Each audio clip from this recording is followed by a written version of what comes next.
सतत भीती आणि चिंता खात असते तुला. तुझ्या नकळत ही चिंता कायम तुझ्या डोक्यात येत असते आणि तू त्या चिंतेचे समाधान शोधण्यात गुंतलेला असतोस. हो ना? आता ही चिंता कायमची कशी मिटवायची हे सांगतो. शांत चित्ताने ऐक. मला सांग, तू कधी मृगजळ पाहिलंयस का रे? नक्कीच पाहिलं असणार. पण मग ते खरंच असतं का? नाही ना. क्षणभंगूर असलेलं ते मृगजळ त्वरित नाहीसं होतं. आता तशी तुझी ही चिंता आहे. ती मुळात अस्तित्वातच नसते. तू विनाकारण वारेमाप विचार करून ती निर्माण करतोस आणि त्या चिंतेला तुझ्या डोक्यात घर करून देतोस आणि मग स्वतःच्याच नकळत त्या चिंतेत गुरफटत जातोस आणि आत्मविश्वास गमावून बसतोस. विचार करावा रे, पण थोडा करावा. फार विचार केलास ना, की माणूस त्यात कोळ्यासारखा गुरफटत जातो. त्यातून निष्पन्न काहीच होत नाही. पण नाहक मानसिक त्रास हा कोणाला होतो? तुलाच होतो ना. तुझी आंतरिक शुद्धी गरजेची आहे. तुझं मन तुझ्या ताब्यात नसेल की विचारांचा भडीमार सुरू होतो. त्यामुळे आजपासून आधी स्वतःच्या विचारांना काबूत ठेवायचं. आता ते कसं? अतिविचार करणं पहिला बंद करायचं. एखादा विचार सतत मनात घोंगावत असेल तर त्याकडे लक्षच देऊ नकोस. दुर्लक्ष कर. रस्त्यातून चालताना तुझ्यासारखे असंख्य लोक चालत असतात. पण प्रत्येकाचा विचार करतोस का तू? नाही ना. ते त्यांच्या मार्गाने चालतात आणि तू तुझ्या मार्गाने. अगदी तसंच सोपं आहे. सतत घोंगवणाऱ्या विचारांना कोण गोंजारतो? तूच ना. आता ते आधी बंद करायचं. ह्या विचारांची उत्पत्ती ही कोण करतं? तूच करतोस आणि तूच करणार हे.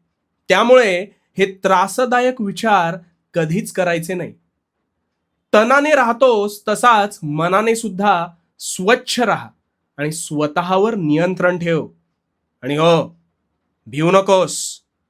भिवू नकोस, कारण मी तुझ्या पाठीशी आहे. भिवू नकोस. मी तुझी प्रगती का खुंटते माहितीये?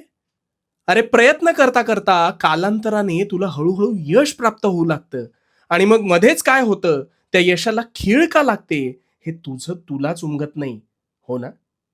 आता शांतपणे ऐक. अशी एखादी तुझ्या ऐकिवात असलेली नामवंत व्यक्ती आहे का, की ज्या व्यक्तीच्या दाम्पत्याने त्या व्यक्ती एवढा नावलौकिक मिळवलाय? नको विचार करूस. असं होणे आजवर शक्य झालेलं नाही. याला कारण म्हणजे माणूस जेव्हा अधिकाधिक कठीण प्रसंगातून जातो, तेव्हाच तो अधिक प्रयत्नशील आणि कणखर बनत जातो. अशा वेळेस बुद्धिचातुर्याच्या बळावर मेहनतीने परिस्थितीला मात देत अनेक शिखरं तो गाठतो. पण ह्या उलट परिस्थिती त्यांच्या दाम्पत्याला असते. त्यांना ह्या परिस्थितीच्या झळा टोचलेल्याच नसतात. कसं आहे, हिरा जो आहे ना, हा हिरा सदैव कठीण प्रसंगात घडत असतो. त्यामुळे किंबहुना त्यांना त्यांच्या पालकांइतका नावलौकिक मिळवताच येत नाही. याचं कारण त्यांच्या आयुष्यात कठीण प्रसंग येतच नाहीत. आता ह्याचंच एक कारण अहंकार सुद्धा आहे. कारण जिथे धडपड संपते तिथे पडझड सुरू होते बघ. तू सुद्धा प्रगती करत असताना मध्येच डचमळतोस. कारण माझ्यासारखा कुणीच नाही ही गर्वाची आणि अहंकाराची वाळवी तुझ्या नकळत तुला बोचायला लागते. आणि तुझ्या ह्या अहंकारापोटीच तुझी ही अधोगती सुरू होते. अरे माणूस कितीही उंच उडाला तरी त्याला शेवटी यायचं कुठे आहे? जमिनीवरच ना.